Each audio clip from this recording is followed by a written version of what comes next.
we'll bring it beyond that. Sounds good. Okay. Try and keep our answers as succinct as possible. Yeah, John, that's going to be hard for you. Thanks. Love you too. And I think Peter will also play a devil's advocate. So you might, Peter, you have the creative license to interrupt us if it's going too long, or out, cut out a little bit, and then, reset the stream. Would that be okay with it? And then, Guru, I would ask you just to do me one favor. It's a little hard to understand you, to hear you, so if you could speak slowly and loud, that would be great. Yeah, will do. Maybe it's just because you're talking over the music. I don't know. Yeah, the music is pretty brutal. Yeah, the music is very loud. It's hard to hear. I feel like we're getting ready for a concert. I'm waiting for Guru to come running out on the stage, pumping his arms. Total Steve Ballmer look. Right, exactly. Yeah, Anushka, can you switch the layout? Can you switch the layout for us, but not for the public, to where we can see each other, and then the slides just framed? I'm a millennial. I did use a regular phone, but I'm way out of practice, and this is freaking me out. Yeah. So, Peter, do you have access to the admin console, or maybe Anushka? I do not. I got downgraded. The other thing that I want you guys to know is that the audio that we're doing right now, our talking, is streaming out on the couch. Oh, really? Okay. Yep. Good to know. Yeah, I keep the. So when I do these, I keep the things side by side and watch what's happening as well as participating. So. Right.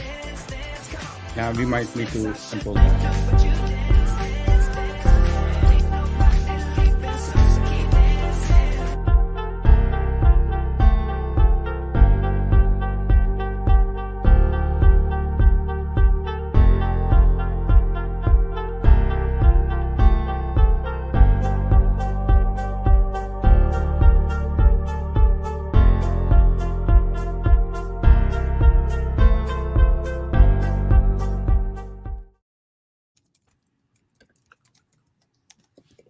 All right. It looks like we are live now. Well, welcome to all the Thrivers and to our third live webinar. And doesn't it feel good to have a live audience pouring in? This is very exciting, guys. Our today's topic is how is marketing evolving in the era of the product-led growth, and some people I think also have started to refer it as the age of self-serve or the age of self-serve economy. Few administrative details before we get started. For the people who are joining in, we will have about 45 to 50-minute discussions. In the meantime, please keep your questions coming up. You have the chat window if you're logging in from LinkedIn or YouTube. Please send us your comments or any questions. We will have that taken care of. We'll also have a dedicated open Q&A session at the very end. We'll probably try to keep it at 10 to 15 minutes. So please keep your questions rolling in. Let me set the stage for the topic today. Of course, in today's session, we'll discuss about the evolving role of marketing. But let me tell you a small story behind this. In about almost a year back, around October, November timeframe, there was a big debate that happened on LinkedIn that product should sell itself. If products can sell itself, what's the role of marketing, or for that matter, sales? And I was on the lookout since then to have perspectives from someone who's been there, done that, who's worked, in the marketing space, worked and helped with many startup companies in the product-led and self-serve space. So I'm glad to have Bob and John on the call. So Peter and I, we are the host. We are excited to, invite you guys for this amazing session. We have Bob Finlayson, hopefully I'm saying it right, and John Meron. Before we get started, maybe why don't we have Bob, why don't you go ahead and introduce yourself a little bit, and then we'll go to John, touch upon your background in marketing and any experience that you can attach on the product-led or the self-serve space. Bob, why don't you go first? Sure. So I'm Bob Finlayson, co-founder of Bold Marketing and Communications, boldmarcom.com. We're a boutique marketing and comms agency. My background is, gosh, more than 2 decades of experience working mostly in the tech, mostly with B2B companies, and mostly on the agency side. So I worked with a lot of the big agencies out there doing in senior roles before founding Bold. Worked across many different categories and with many different brands: Microsoft, SAP, Salesforce, Adobe, etc., and lots of startups. So had a broad range of experiences, and really it's been fantastic, honestly, working with those companies and just a lot of smart people. Thank you, Bob. We are looking forward to learn a lot from you. John, do you want to go next? Sure, thanks. So my name is John Marin. I am a VP of Marketing, CMO. I've worked for some small companies you might have heard of, like LG, HTC, Ericsson, Sony, companies like that. Very small. Also, like Bob, in the tech space, but in the B2B and B2C and B2B2C space. What does that mean? That means where B2B customers are my customers, but they are selling to a consumer or a customer, right? So it's about storytelling as much as it is about the product itself, and understanding that because your buyer is the person buying it isn't necessarily the person who will be using it. So making sure that that entire go-to-market plan drives all the way through to the end user, whoever that may be.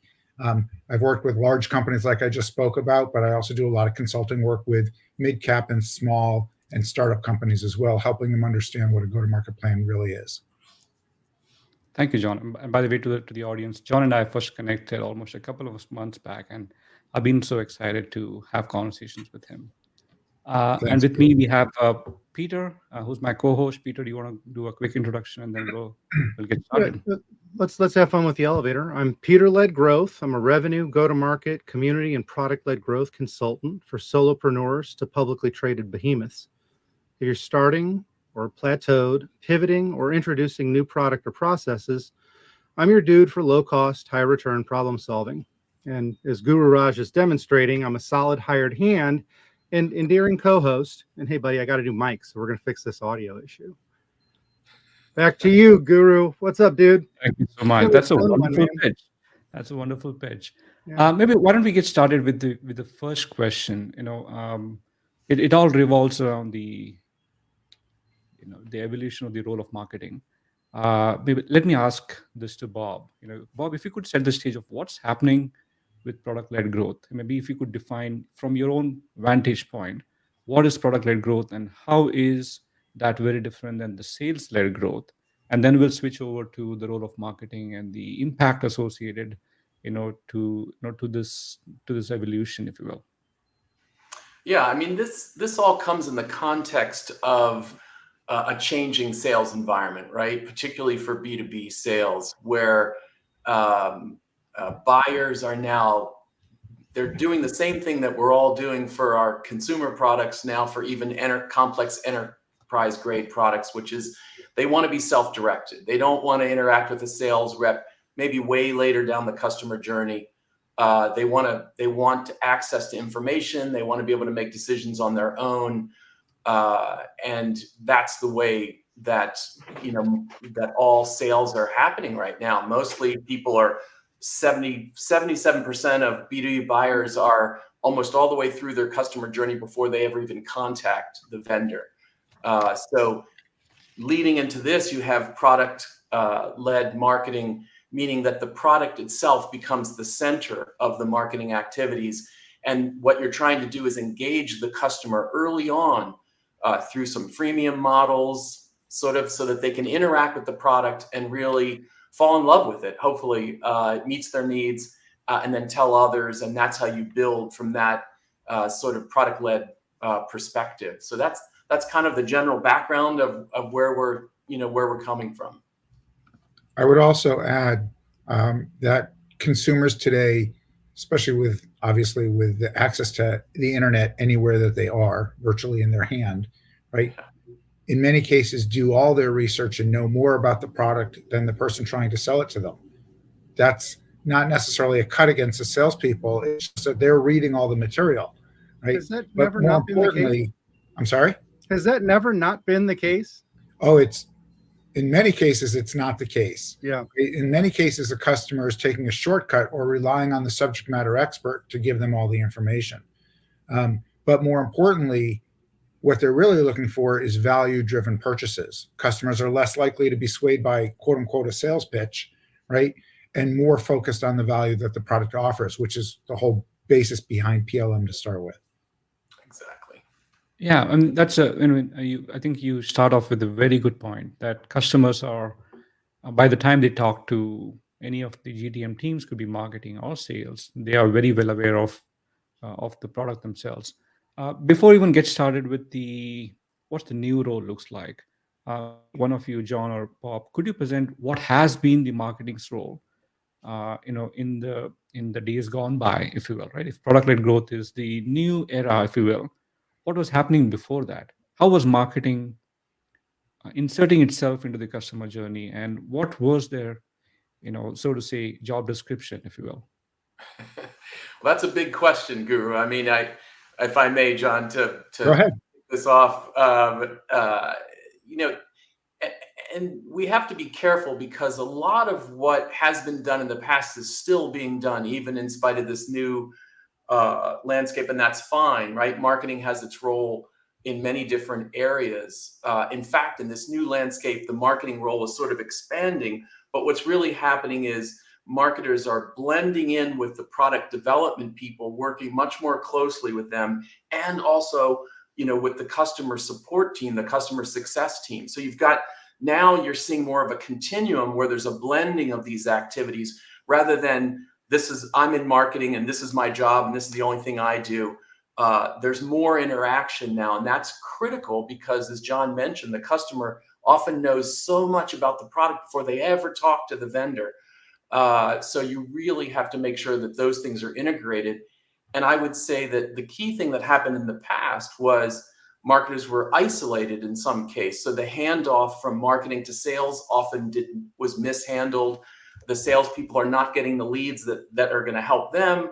It's too soon or it's too late. And the marketing people are frustrated with sales for not following up on things and closing deals. So that was the past experience. I mean, it still happens a lot.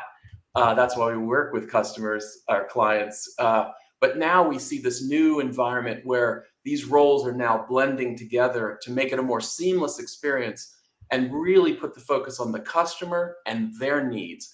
It's not about what the company's trying to sell. It's about what the customer needs to be successful. Yeah, I think if you think about the old tired saying of start with the end in mind, that's exactly what product-led marketing is, right? It's what is the experience that you're trying to get across with the product? With the rise of product-led marketing and self-serve models, it significantly shifted the interaction, if you will, between the customer and the company, right? You used to buy products because it was Sony or it was LG or it was GM, right? It was the brand that attracted you. Today, it's not about the brand so much. Brand loyalty is questionable at best.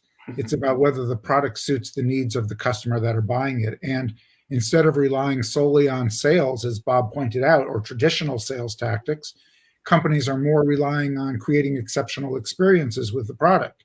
Now, one would think, well, duh, of course you're doing that.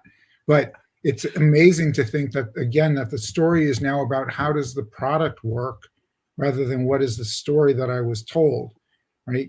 So but the real advantage is that in the quote unquote old days, right, you had MQLs, marketing qualified leads, that to Bob's point, that got handed off to the sales team or an inside sales team for sales qualified leads. Now you're looking at something called product qualified leads, right?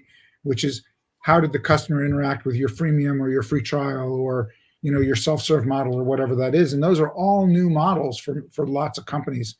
But the key is that it drives customer acquisition a whole lot faster than it used to. I mean, so you're making a point here that's really solid, but we're moving, like, customers historically didn't really get to touch the product until after they paid for it. Right. They got demos, they got to have eyes on it, but they didn't get to interact with it. So we're moving onboarding from the other side of the funnel, from the bow tie to the front. And we're moving education, product training, all that stuff to the front of it. Is that a marketing obligation? Like this blend, I'm starting to hear the rise of the revenue accountable marketer, which I love. Mm-hmm. I think that should have always been the case. Always been the case, right? Should have always been the case. Absolutely. But is marketing the only team that's needing to shift because of the way that PLG treats everything? Right. No, that's a great question. And the answer is absolutely not. The thing that many marketing teams, and I'm going to address your question in two ways, and then I'll let Bob talk. I'm here for an hour, dude. Whatever you want to do. It's your show. So the first thing is, yes, every marketer should, if they didn't already, should now have a revenue obligation, right? Speaking purely from a selfish perspective as a marketer, right? If I don't have a revenue obligation, it means that I'm not responsible for generating revenue. If I'm not responsible for generating revenue, I can't complain at what my budget should be, right? Theoretically, my budget should be self-serving based upon how much money I create, right? So the more money I build for the company, the more marketing dollars I should get. Shouldn't be a line item in a budget. It should be a revenue opportunity. But more importantly, every team now should be a stakeholder in developing that revenue. So it's not just the marketing team and the sales team or the CEO or the CFO. To Bob's point earlier, it should be the customer success team. It absolutely should be the customer satisfaction team. The folks taking the phone calls for the customers that are complaining are as much responsible for revenue as anybody else, because they have the hardest job.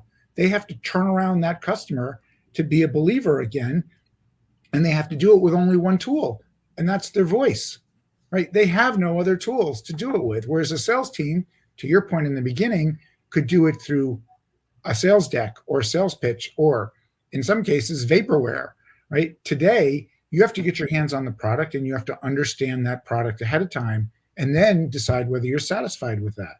So the answer to your question in a very long-winded way is that by driving faster customer acquisition, it means your go-to-market plan has to be done months before you ever put a product in the market.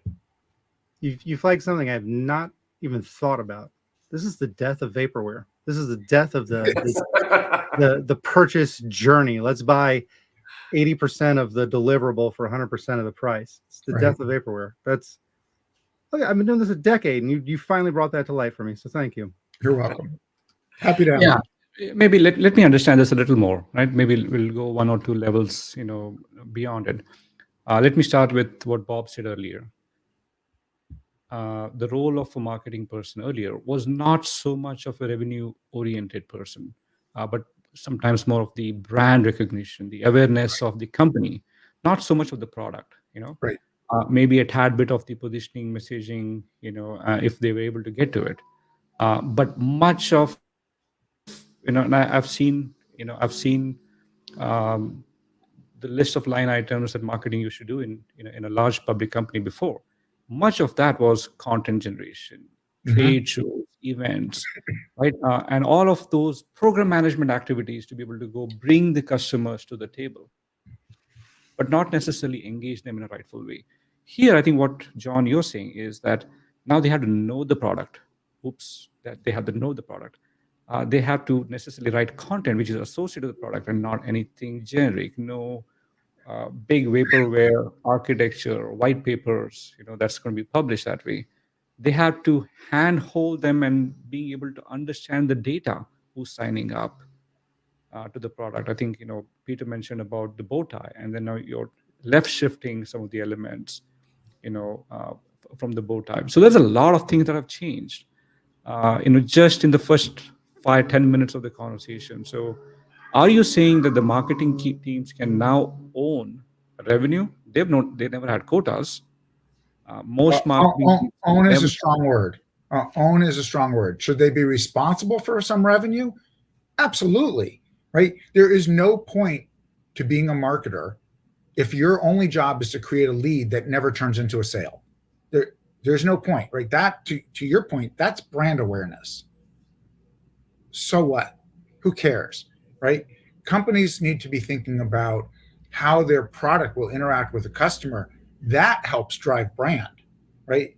To the days of having a $5 million or $10 million or $100 million marketing budget to drive ads for brands, those days are over for most companies, right? Today, it's about driving product awareness first and an expected outcome. However, I would caution you to be careful about one thing. If a company can afford to, and that's a key word, afford to, there are still two very important roles on the marketing team. There's the product manager, right, which is what Peter was talking about, and the product marketer. The product manager is responsible for the roadmap, working with the engineers on development, works closely with designers to ensure it meets all the customer needs, right? But all that understanding has to come ahead of time, not after you build the product. So they're the architect, to use your word, right? But the product marketer focuses on the go-to-market plan. How are what you built going to meet the needs of the customer? Are they the right attributes, right? Do they resonate with the customer? Are they relevant to the marketplace, right? And then, to use your example, they are responsible for building the content, working with the subject matter experts, building the campaigns, driving not just awareness, but acquisition, retention, revenue, and customer success. I think that Okay, I'm thinking, as you're saying this, I'm thinking small companies, early stage startups never used to be able to afford like a dedicated function of marketing, which is just pure build content, do trade shows, Right. and the whole lots of it.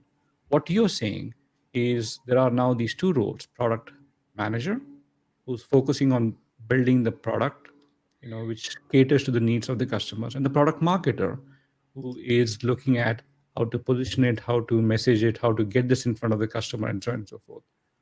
Are these two roles? Sorry. No, Right. I'm not saying now. Those two roles have always been important, right? Many companies think a product marketer and a product manager are the same person. They're not. Okay, they're very different skill sets. And Bob's experience over the years, as an example, I'm not speaking for you, Bob, right, has really been to work with the product manager, right, to make sure that the right subject matter experts get in front of his team, our team, to then create the content, right? So the product marketer does need to understand the product, but the expert on the product is still either the engineer or the product manager. or both. So Right. you threw out another soundbite, buddy, because if you look at every job listing for PLG and organizations that don't know it, but they know how to copy and paste out of other JDs, they get product manager, product marketer, demand gen, all confused, and they smash it into one role. Right. And there's no way to be effective in it. No, Absolutely. those are unicorns. But okay, so being a unicorn, I'm just going to let that slide. If in PLG, CSM's got to move to the front, so they're dealing with more customers, not even paying customers, like leads, than they would normally deal with. Marketing is revenue accountable. Product and engineering has to ship accurately and on time, and sales needs to know about the product. Who actually wants to do PLG? If those are the criterion, what member of the team wants to take on that kind of load? That's a difficult question. And then, and I guess one of the bullet points we were going to talk about is like, how do we augment that? Where do you bring in AI? How do you change the stack? What's the marketing direction? Like let's get into what you do and figure out this puzzle. Can I add, maybe if I can expand to what Peter's saying, could we take this maybe like a small case, a case of an early stage startup, and they have a product out there, right? And maybe, either Bob or John, could you describe how do you take this to market if it's a product-led, product? All of the self-serve infrastructure has been built in, customers can actually sign up to the product and so on and so forth. And now they have hired either what you refer as the product marketer or the product manager marketer combination, or they have, outsourced it to bold communication. Could you maybe make a case on what happens next? Yeah. They just have the product, they're launching, and they're working with someone like you. A lot of it depends on the product and the customers that they're going after, right? It can be very different experience. There's not a one size fits all. You have to really understand, do you have to build a lot of trust before the customer is even willing to do the freemium. Just because it's free doesn't mean people are going to try it, right? You still have to build that trust ahead of time for certain types of products, especially if they're high impact on the environment of the customer. For example, a client who's creating cloud network infrastructure, right? No one's going to just like throw that in, oh, let me just give this a try. They're going to have a lot of trust ahead of time that company understands their pain points and their problems. So marketing is involved in that early stage there for that kind of company. For a low risk product where it's just like, hey, let me give this a try. It's 19, it's free, or it's $19 a month, whatever.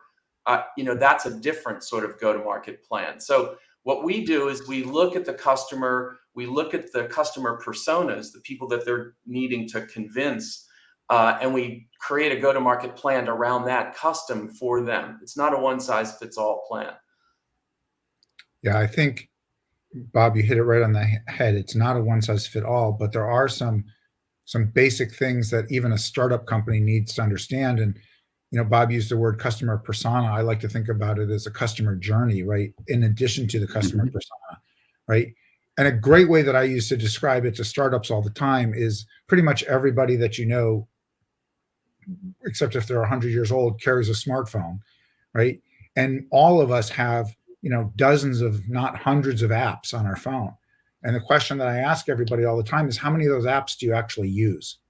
And usually the answer is 5, 6, 10, 3, whatever. And I'm like, well, why do you have all these other apps on your phone? Well, I just wanted to try it. Okay, well, therein lies the answer to your question. They tried it, but then they never did anything with it.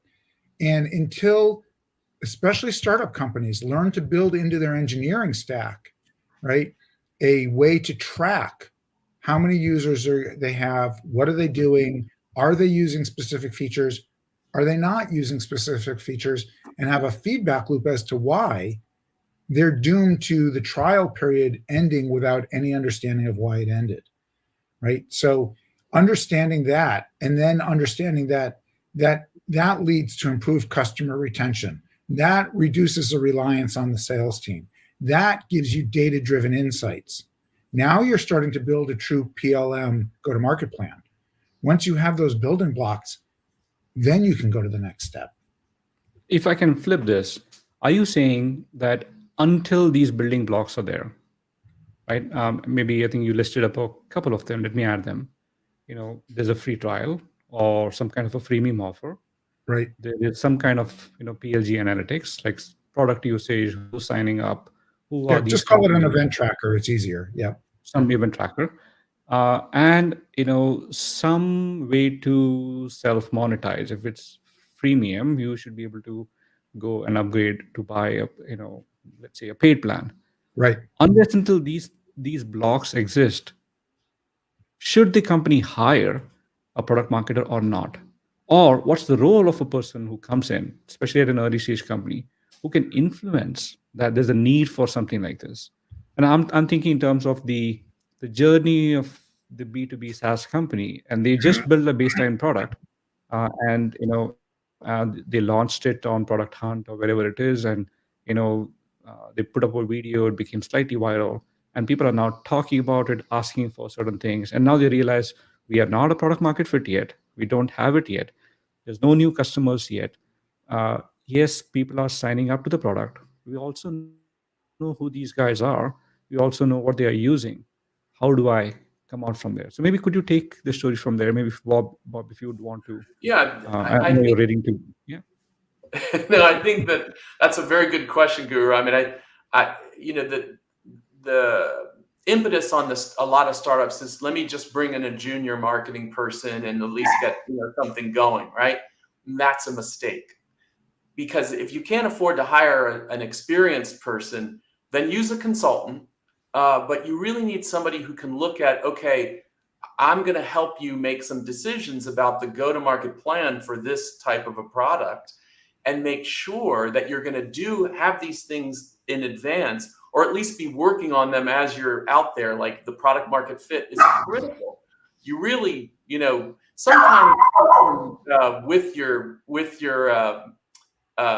with your freemium, you can test things out and sort of see what works and what doesn't work. And then you'll find your product market fit. But somebody's got to be looking at that data and helping you understand, here's the direction we need to move in. So really bringing in that first senior level marketing person early on to make sure that they can work with the product development people and that they're senior enough to command respect of them. And then they can also help you build out your go-to-market plan and help set up the right sort of customer success team that's going to help make sure that we move those freemium people to the paid model, because that's the ultimate goal. If you don't do that, then you've got no revenue and you're not going to survive. Right. So despite that dissenting opinion you have in the background there, what are the critical marketing roles that organizations should start with? Go ahead. Sorry, John. We just wrote a blog about this. We called it the AI-driven marketing department, and it's all about how startups can really have a team of about 3 to 5 people early on, if they have the right team, and then leveraging AI tools really build a very effective and competitive marketing organization.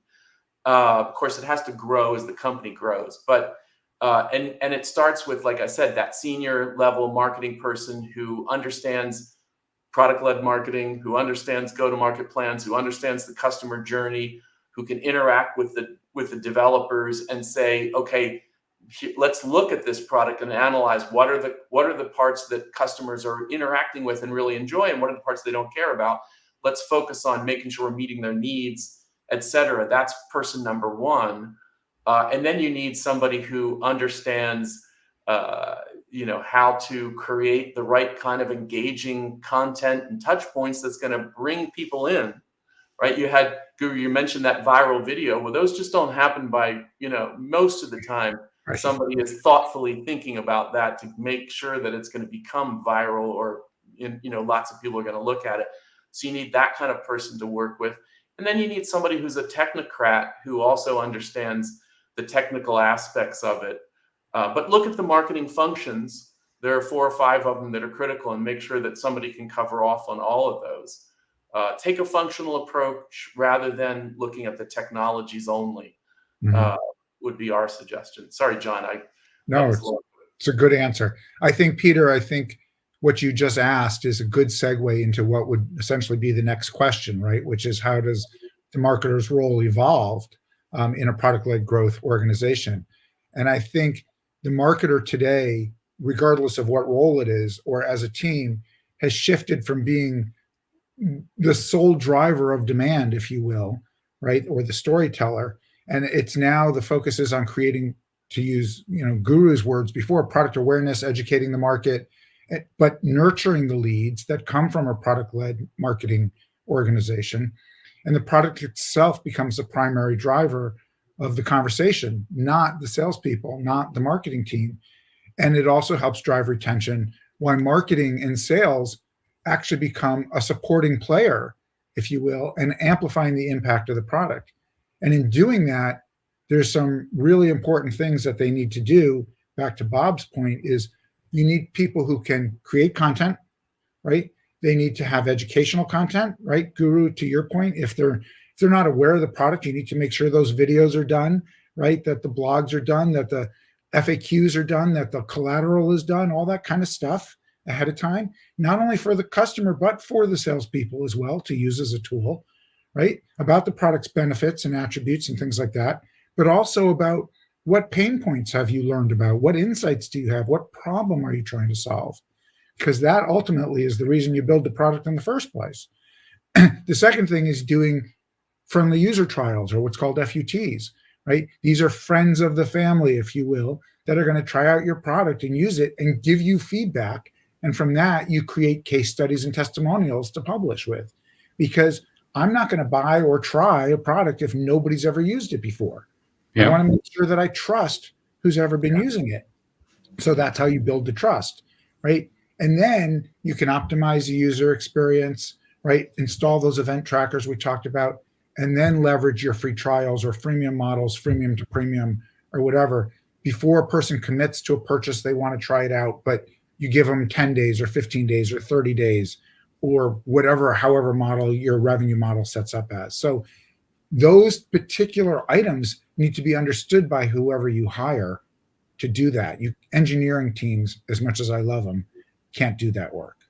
Yeah, maybe could you add a little bit about, now that we are talking about the first hires, right, if you will, for that early stage company, typically what's the stage at which point the founder should start thinking that, hey, I need to have someone outside of the founder or the founding team, outsource it or hire the first marketing person. I know you mentioned about like a 2 pizza team or 4 to 8 people. That's a lot of money to be. That's a lot of people, a lot of money in the early stages. So could you maybe recommend what are the characteristics of this new first hire? I know Lian on the chat also mentioned about spending that money is very difficult, and they often, in most startups that I've talked to, and I've talked to a lot of them, almost about 200 of them in the last maybe 8 to 9 months of them, too often they skip it. It's very expensive. It's somewhere you have to budget at least about $500,000, to a 2 people team, right? That's a lot of money. That's a lot of money. The cash flow from the customers is not coming in. So maybe could you paint or maybe have some recommendations on what should be the first hire, and what could be the potential responsibilities of that? I know, Bob, you mentioned about, hey, you need to have these building blocks there. John, you mentioned about, some of the roles, responsibilities, like, hey, you have to get the signups there. Activations need to come in. Some kind of a free trial needs to be there.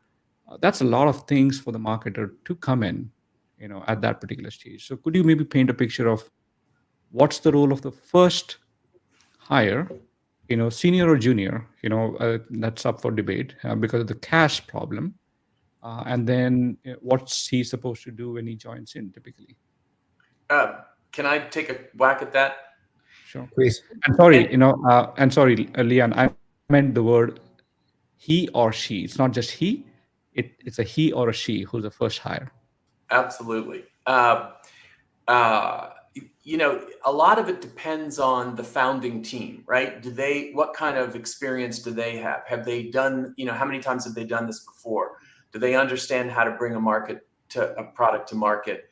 What was the impetus behind starting the company? Are they solving a problem that's clear to them and that they understand, right? Because those things will all influence what needs to be done first. But generally speaking, relatively early on, when they have a working product and they're ready to start going to market, what you can do, and now this is available and it previously wasn't, is to bring a fractional CMO on board.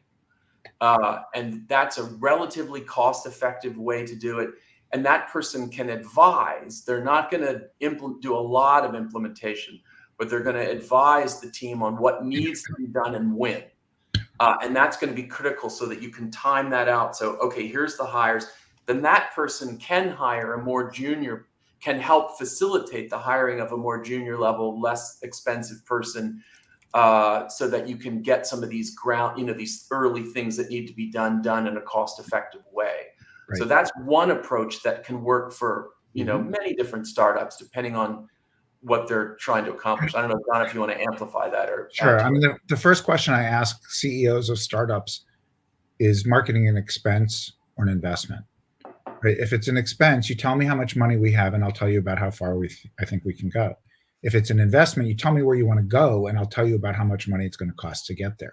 It's a good way to, And CEOs look at those things, and CFOs look at those things in very different ways, right? So then you say, okay, based upon your answer, let's build a plan, right? Step A is to do this. Step B is to do this. Step C is to do that, right? And that's how you measure the ROI, because if you've achieved the results that you expected in step A, theoretically, you've made enough revenue or enough awareness or whatever to then get the money to go to step B, right? If it's an investment, then you say, okay, well, here's what it's going to cost to get there. Let's talk about over what period of time that's important. And if you've hired a fractional CMO to do that, or fractional anybody, or even, just some contractors, right? Yeah. And everybody's on board as stakeholders, then they can understand what steps are necessary to go from point A to point B to point C. But if the goal is just let's go get 100,000 new people to sign up, well, that's wonderful, but then what, right? And even if you reach the 100,000 goal, what did you do with those people, right? How do you know if they're still active, right? There's this old thing, monthly active users, right, versus people who are generally involved in. You need to be able to measure that. All of that is ROI. ROI isn't only about dollars, right? So in understanding who those people are that you're hiring and are going to help drive that vision, and that's really what it is in the beginning for a startup. It's simply a vision, right? But being able to pivot on that vision as necessary becomes critical. And most new hires that are young, I say that nicely, most new hires that are young don't pivot well because they don't have the experience to pivot. That gets back to what Bob was talking about and needing a more experienced person. And I don't mean young in age, by the way. I mean young in experience. Okay. Don't have the experience to pivot. You point them in that direction and that's the direction they go. So, you need somebody that can see beyond the finish line. A controversial question. Let's say the budget is very minimal, and the early stage company is making money, but not that much to have a CMO plus a tactical set of people who are doing the work, right? You still a lot of signups coming into the product, right? In the product-led world, signups are the heart of the operations, if you will.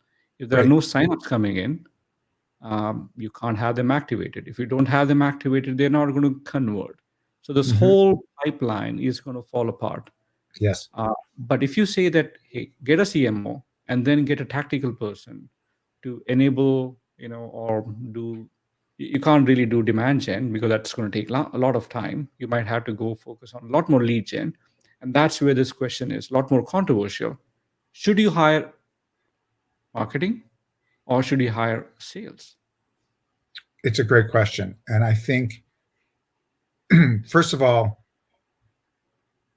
good marketing people are in part good salespeople, right? Because what is sales? Sales is telling a story to get somebody to make a decision to buy something, right? So they need to kind of be hand in hand. But in the beginning of a startup, in many times, the lead salesperson is the CEO of the company, right? They are the best visionary. They're the best spokesperson. They understand the product better than anybody else does.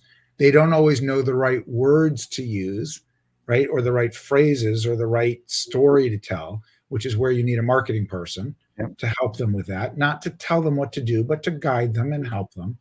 But getting back to something you said earlier, it doesn't have to be a CMO, right? But to your point, it can't just be a tactical person. Tactics are just tactics without a strategy, right? Yeah. So you need somebody to help write the strategy, right? And then whoever that is, even if it's the same person, to then go execute against the tactics to get to that strategy, right? But sometimes you make bad investments, right? Sometimes you make good investments. A question I ask a lot of time is, what did we do right? What did we do wrong and why?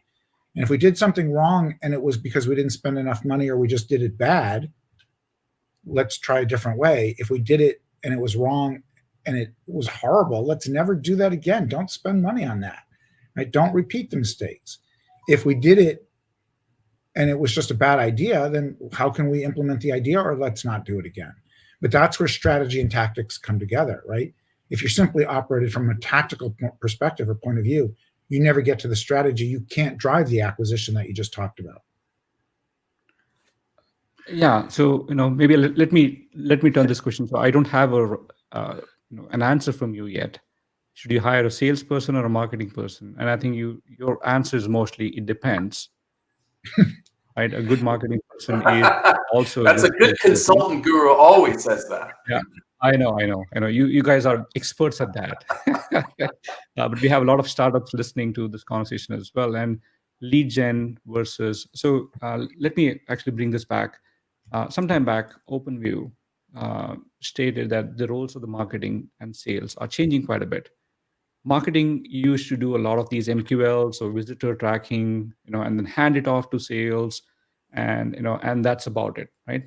And they will do the And I don't know, John, you're nodding no to it, but that's the state of affairs in general, right? So they'll be handing it off, to the salesperson. Hey, there's a list of leads and some qualifications associated to it, and those qualifications are, number of times that they have downloaded content, number of trade shows they have attended, number of webinars they have attended, some engagement, and so on and so forth. So, and the sales is like, okay, that's a lot of leads coming in. Who do I pick?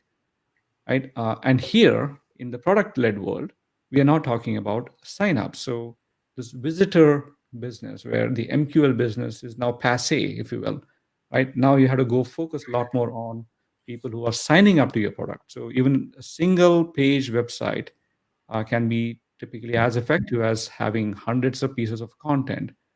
And at this particular stage, how does marketing play into getting the signups, the rate of signups increase, if you will? If lead gen is not going to work, because this sometimes, and John, Bob, you might know this very well, most of the CEOs are not necessarily completely involved in the sales part of it. They want to do it, but they're also building the product. They're also building finances. They're also doing the investments conversation, raising capital, whole bunch of other things. So they may not have, they might have only about 15, 20, 30% of their bandwidth from a sales or lead gen standpoint. So could you maybe take the story from there on how Yeah, does, yeah. I think that it's a good question. The answer can get murky, the more you get it, more depending on the company. But a simple way to look at it is, remember what we said at the beginning. The sales environment is changing, right? People want more self-serve options. Assume that 70 or more % of your sales process is going to happen without a salesperson, right? Yep. So that's going to all happen through self-service tools. You're going to have maybe a product comparison chart. Hey, I'm looking at this, but what about other options where you might offer that as an educational tool for these people that are coming to look, right? Or you might have an ROI calculator where they can say, all right, let me figure what's this going to save me if I get this product. So all of those are things that a sales team used to do, and there would be multiple emails going back and forth and so forth. Forget all of that. Make it, as Gartner says, make a digital first, high engagement sales process where people are doing this themselves. So that would lead you to understand that you need the marketing team first, because they're going to be the ones that help put that together. And that's what they're going to help you put it together, but they're also going to help bring people there, right? Because you got to build that trust first. Like, this is a company I can trust. They understand my pain. They're going to lead me down the right path, right? That has to happen first. Then once they get to that path, instead of interacting with a salesperson, they're going to interact with digital first tools that are going to help them maybe take them all the way through the sales process without ever talking to a human being. That's effective for a startup. Right. And I think, to Bob's point, and what we've been talking about all along, is that the role of sales in a product-led marketing organization or product-led growth organization is greatly reduced. So who are the key people, right? Fine, being self-serving, talking about marketing, whatever, right? But you also need, I'll use this term loosely, sales engineers, not just salespeople, right? Because after that free trial happens, in many cases, there are lots of questions. How do I do this? What does it do? Why is it doing this? Is it going to solve my problem? You need someone who can answer those questions. That's not the marketer. That's a sales engineer. That's someone that will then go in and close that sale, so to speak, right? To go from the freemium model to the premium model, right? Yes, it can do X, Y, and Z, but if you want to do A, B, and C, you need to upgrade, right? So those sales engineers become critically important. And in many cases, they are people that have come from the engineering world that have transitioned into sales as well. And they are stakeholders in the process, and they work hand in hand with the marketing team. Because if the marketing team is telling one thing and the sales engineers are telling something else, you've lost trust, right? So you got to make sure that they're both aligned. I'm going to dig for some clarity here, because these statements that have been made sound very absolutist, and they sound very, everybody should do PLG. and there's been reference of free to enterprise motions, which is, I think, is where that sales and solutions engineer would come into play. But that doesn't apply to credit card swipe operations where they have SKUs that are constantly that way. And then, so there's an obligation on that education and problem solving and everything else, Right. that your $180,000, $250,000 a year SE isn't going to fool around with a $29 a month subscription. So, or even $100 a month. Maybe so Guru gave me some homework. Yeah. About explaining to people why they need PLG. So what I was getting to is I'm asking you to do my homework for me. And you're one of those kids. Who is? I've always known. I'm the guy that shows up for the group project at the end and presents it because I'm great at presenting, but I'm not great at staying on task. This is a stretch for me. But yeah, do my homework. Who is PLG appropriate for, especially with all these team changes, with all these stack changes, with all everybody's roles being rewritten? Well, I think, is it everybody, or is it just some organizations this is a good fit for? Okay, let's broaden it out a little bit, right?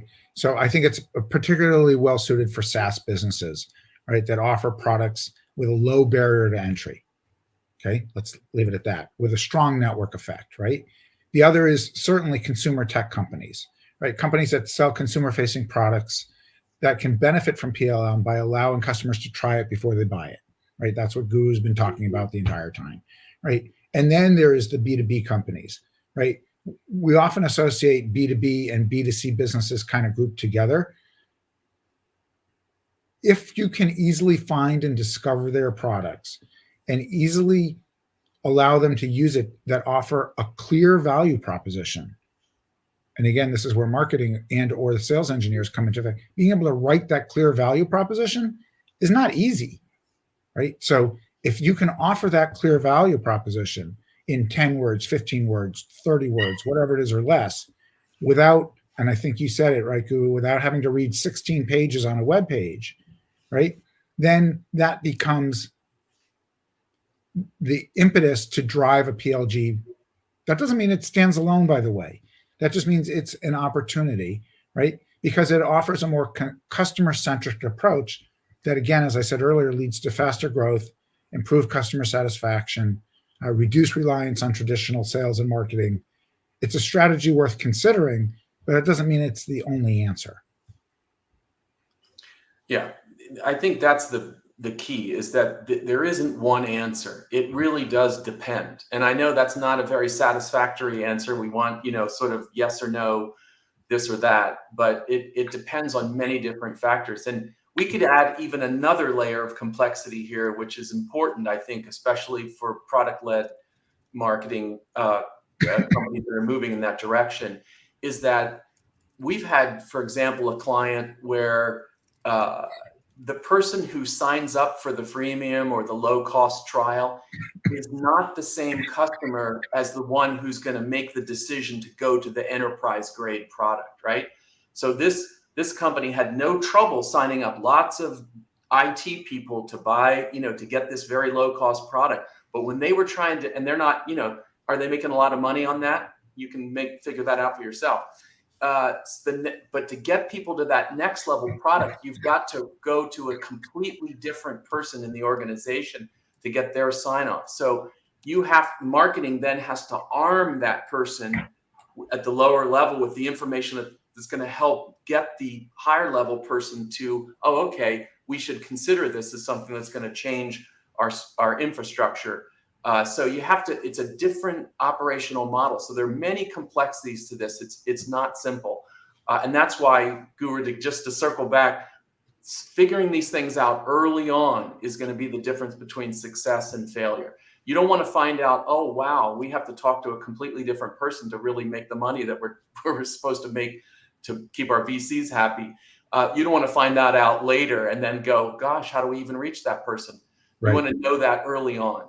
Right. There's a simple exercise that can be done ahead of time. It's called a stakeholder map, right? And really understanding who your stakeholders are. Stakeholders are not just internal. There are lots of external stakeholders, right? And if you understand that, to Bob's point, you can start to build those customer journeys and the personas and know what resonates with those customers. Go do some interviews with potential customers or friendly user trial people and get some answers and some insights ahead of time. So I'm not trying to be argumentative. I Yes, promise. you are. That's not my It's nature. That's And I'm not okay. trying to poke holes. That's also not my nature. But I'm having a hard time. I'm just playing devil's advocate because I already know the answer, but this is fun anyway.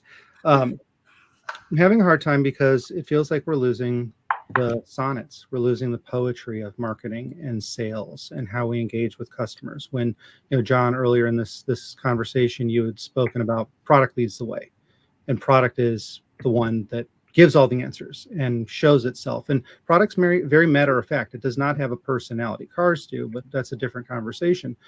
The product itself does not have personality. Marketing is focused on getting people into the product and having the product truths show, so they're making the offer. And then sales doesn't have it on the tail end. So like, and by that I mean, Bob, you had mentioned basically everybody comes through the same door. They get the same trial. If they're enterprise or if they're permanently free, there's no velvet rope anymore. There's none of that vibe. Like, are we giving up on that? No. Okay. No, definitely not. Definitely not. I Go mean, ahead, Bob. Human beings respond to stories, right? So everything is always about storytelling in order to get people to even care about what you're presenting, right? So how do you tell the story? How does that story relate to them? And that's the key thing, is like, it's about how the story of your product relates to the customer and what they need. If you tell it in that way, then they're going to go, oh, this is something I should consider. So it's always going to be about storytelling. The product itself should be intuitive. It should help the customer to understand, oh, this is going to address my needs, but it's not going to bring the person along at the beginning. That has to be the story of the story of the product. And again, that story is centered around the customer. What do they care about? What do they need? Here's my problem. I don't care about your problems. I care about my problem. So the cheap frameworks would be story brand, jobs to be done. What other? Well, as I said earlier, right? So yeah, there's storytelling, okay, or as I call it, storytizing, right? Because what you're doing is you're storytizing the value proposition, right? That value proposition gets written early on. Now, it might not be right all the time, okay, but it is what it is, and that's what we're going to do, drive forward with that, and then we'll pivot if it's not right. But you storytize the value proposition. That value proposition is the aha moment for the customer. As Bob said, what's in it for me, right? I don't care about your problems. I only want to know how you're going to solve my problem, right? Every customer, regardless of whether it's a consumer or a customer, why you bought that shirt, right? Why you have those books on your shelf, guru, whatever. Everybody always says, why do I care, right? If you've addressed that in what I call the relevance and the resonance of your answer, is it relevant to your audience and does it resonate with them, right? Now you're starting to build out that story. That story is marketing's job. The salespeople take that, like every good salesperson, and add their own personality and spin to it when and if that time is necessary in the sales cycle. If it's a try to buy model, then you got to make sure that all that stuff is done ahead of time so the customer understands why they should try it in the first place. Then there are sales engineers or customer success people or customer satisfaction people, I don't care what you call them, or the CEO, if it's a mom and pop organization, right, to answer those questions and help drive that sale further down the pipeline. That's, as you start to build that, you get to write your customer testimonials, you get to have people who will speak on your behalf, you get subject matter experts, and that's how you grow it eventually to become a lead generating, not just a PLG organization. Yeah, I think that's a good summarization. I know we will be out of time very soon, and listeners, watchers, please send in your comments. But let me summarize what you just said, right? I think Peter mentioned about the product itself does not have a personality. Right. I think, John, you mentioned about it's the marketer's role to bring personality to the product. Yes. Right. And the key tying point is the personality of the product within the product itself, meaning you're changing the product to add the personality, or are you creating the personality outside of the product, because the product is the first touch point for the customer, right? Your content or your website may not be. So if I understand you correctly, the storytelling aspects, the personality that needs to be granted to the product is what the marketer essentially does to allow these specific use cases, these specific personalities. I think, John, you mentioned about the stakeholders who are the potential buyers and the users, and tell the storytelling from that standpoint. And that storytelling needs to exist within the product. Mhm. If that's what you're saying, then the role of the marketer has changed drastically, since, and it has evolved from just an MQL visitor, awareness things to essentially drive signups to make the product usable for the end users. And that's a sea shift. It's essentially like Moses has come in and say, hey, let the ocean Let my people apart. Let me go. walk. Yeah. Yeah, But- let my people but go. That's change is exact- hard. Change is hard, right? So you need people that understand what you just described to be able to transition a team from one model to the other, and or be able to do both. Let's be clear, right? I'm not saying salespeople go away, right? That's not what we're talking about.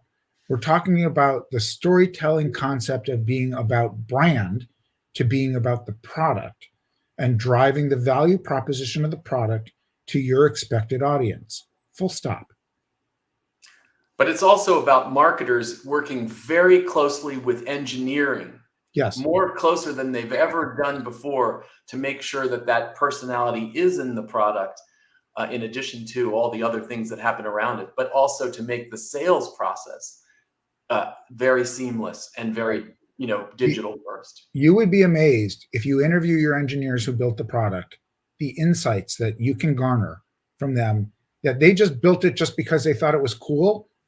But oh my gosh, if we could actually use that story to talk to customers, it'd be amazing. I mean, I'll use a quick example. I know we're almost out of time. When Apple came out with Siri, everybody went, oh my gosh, Apple invented voice. No, they didn't. Google came out with voice 15 years before that. It was just horrible. Okay. So Apple just did a better job telling the story, but it was about the value proposition around voice that they talked about. It wasn't the fact that they were the first ones to come out with voice. Yeah. So as we end this, thank you, Bob and John. And to the listeners, if you're listening to this one, we have grilled Bob and John a lot.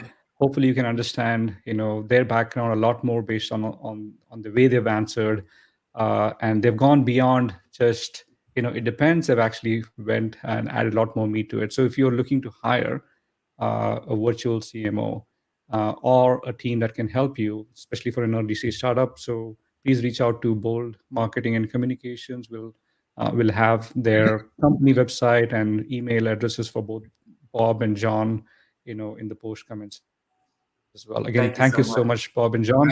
It was amazing to host you guys. By the way, this was a marketing conversation, and you essentially said hire marketing first. Next week or the week after, we're having a hire sales first. So we'll see how it goes. Thank you so much again. Thank you. Bye now. Okay. Thanks, guys. Okay. Let's hold on. Maybe we'll